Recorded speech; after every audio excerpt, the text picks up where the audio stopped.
So, ito yung process ko sa wholesale sourcing sa aking client na i-outsource ko. So, ito yung criteria. Meron kasing dalawang Google Sheet.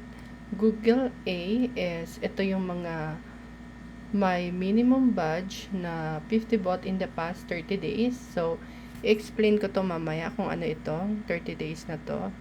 Ay, itong 50 bought in the past 30 days batch. Room for FBA sales. I will explain it later. Consistent buybacks and offer count, and 20% ROI above. And ang Google Sheet B naman is may badge din siya na minimum 50 bought in the past 30 days at room for FBA sales, and yung ROI niya is 15% ROI and above. So, dalawa kasi yung Google Sheet natin. So, about sa catalog, bale, bibigyan kita ng catalog na binigay sa akin ni client. So, ito yon. Nandito yung UPC. Ito yung default price. So, ito yung per piece na price. And ito yung case pack. So, dito lang tayo magpapakus sa default price. And ito yung description ng item. And ito yung sheet A and sheet B. So, ang need mo lang na tools is bar lookup.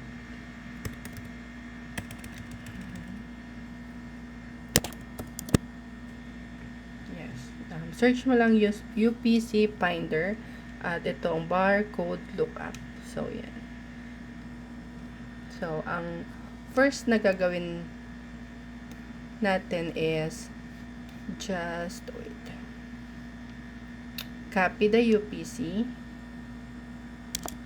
and then paste it in the barlookup.com. So, para makita natin yung product image ng item, yung product description. Also, pag in-scroll down mo siya, makikita mo dito kung saang online store siya available. Like, ganito, Party City. Minsan may lumalabas ditong Amazon. Much better yun kasi hindi mo na siya i-search sa Amazon. Pero kung wala, need mo siyang i-search sa Amazon. So, i-highlight mo lang siya. Then, search Amazon na siya. Then, di ba, makikita mo na agad siya, yung kaparehas niya sa picture. So, ito yon. This one. Isa lang yung lumabas. So, ang sinasabi kong badge na at least 50 bought in the past month is yung makikita mo dito sa bandang unahan. Wait, wala kasi dito eh. Well, just scroll down. Baka may makita ako. Like this. Dapat meron siyang ganito dito. 50 plus bought in the past month. If wala, disregard mo na agad. Kasi hindi rin tatanggapin ni client. Pero, makikita mo naman dito, di ba? Yung price niya dito is 0.18, then dito is 4. Okay naman sana, kaya lang wala siyang badge, so automatic pass na. Pero for example is for example lang na may badge to,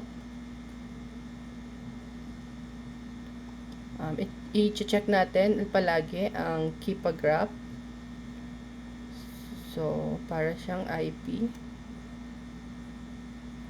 And offers, offer tab.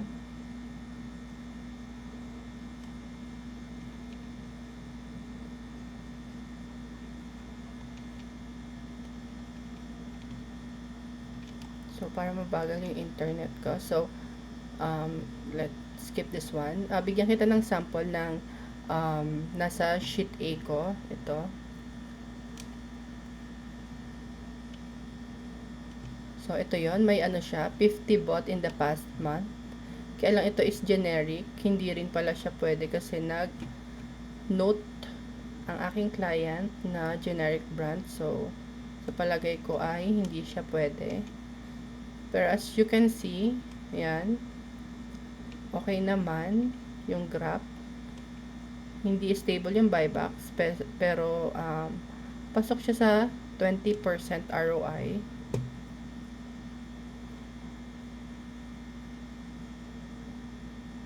like this, 'di ba? Sobra pa nga siya.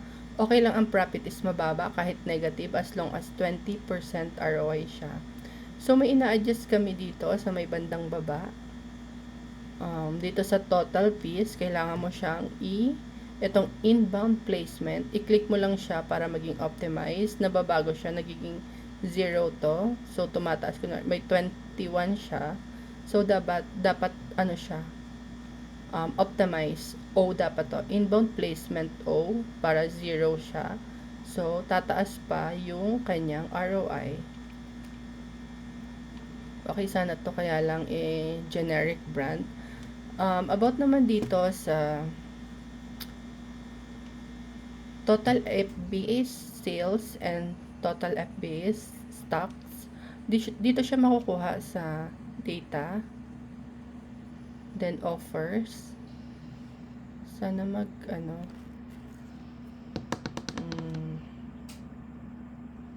hindi siya, okay. Then, you need to click include historical offers and then prime. So, ito yon 113. Nabago na siya kasi nadagdagan na. So, 130 na siya and then may sales na ata siya. And then, yung stock is 39 na lang. So, nag-automatic naman siya dito kapag positive siya. Ibig sabihin, mas marami yung sales kesa sa stock. So, good yun kay client. Pero, for example, may nakita ka na item na may badge na 50 bought in the past month and okay naman yung graph, stable yung buybacks, hindi siya IP, hindi generic brand, pero ano siya, mas mataas yung stocks niya kaysa sa sales. Pwede mo siyang ilagay dito sa spreadsheet B. If negative, pwede siyang ilagay dito. So, ito naman yung sa akin na sa Google Sheet B ko, yung mga hindi ako sure pero positive naman yung kanyang sales versus sa stock, pero hindi match yung UPC. Pero sabi ni client, okay lang daw na hindi match yung UPC as long as same yung product image, also yung product description. So, ito, nilagay ko rin to dito dahil hindi ako sure kung talagang good to. Pag may mga item ka na sa tingin mo is hindi ka sure kung good pero pasok siya sa 15% ROI or 20%, pwede mo siyang ilagay dito sa Google Sheet B para ma-check din siya ni client.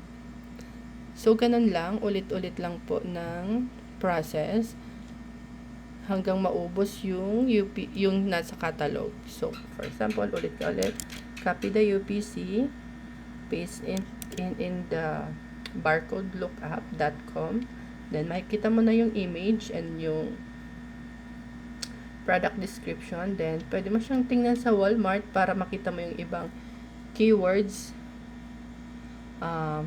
Yan, mga keywords na pwedeng i-search sa Amazon. So,